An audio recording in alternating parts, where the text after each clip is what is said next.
దొండకాయతో ఎప్పట్లా వేపుడు కాకుండా ఇలా ఓసారి కుక్కర్లో కూరను చేసి చూడండి. చాలా తక్కువ సమయంలోనే రుచిగా తయారవుతుంది. చపాతీ, రైస్ రెండిట్లోకి బాగుంటుంది.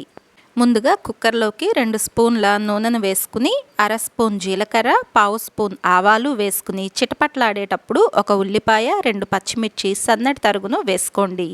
వీటిని కాస్త పచ్చివాసన పోయేంత వరకు వేయించుకుంటే సరిపోతుంది. తర్వాత 2 రెమ్మల కరివేపాకు వేసుకుని కరివేపాకును కాస్త వేగనివ్వండి. కాస్త వేగాక అర స్పూన్ అల్లం వెల్లుల్లి పేస్ట్ వేసుకుని అల్లం వెల్లుల్లి పేస్ట్ పచ్చివాసన పోవటంతో పాటు కొద్దిగా రంగు మారేంత వరకు వేయించుకోవాలి. ఇలా వేగాక ముందుగానే శుభ్రంగా కడిగి గుండ్రంగా కోసిపెట్టుకున్న అరకిలో దొండకాయ ముక్కలను ఈ తాలింపులోకి వేసుకోండి. ఇలా కూర చేసుకోవటానికి కాస్త పండిన దొండకాయలను కూడా వేసుకోవచ్చు.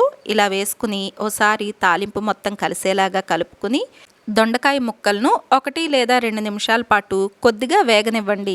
దొండకాయ ముక్కలను ఇలా 1 నిమిషం పాటు వేయించుకుంటే కొద్దిగా రంగు మారుతుంది. అప్పుడు దీనిలోకి పావు స్పూన్ పసుపు, 2 స్పూన్ల కారం, 1 స్పూన్ ఉప్పు వేసి ఈ మొత్తం ముక్కలకు బాగా పట్టేలాగా కలుపుకోండి.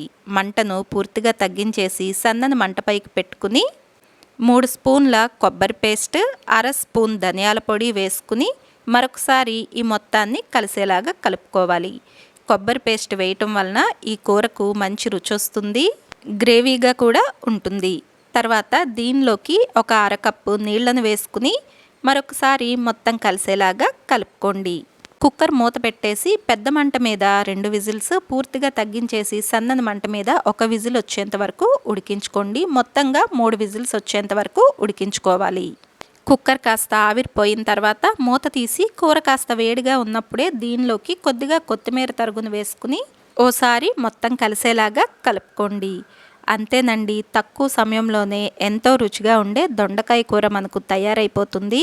మరి ఈ దొండకాయ కూర తయారీ విధానం మీకు నచ్చిందా? అయితే తప్పకుండా వీడియోని లైక్ చేయండి, షేర్ చేయండి, కమెంట్ చేయండి, ఛానల్ను సబ్స్క్రైబ్ చేయండి.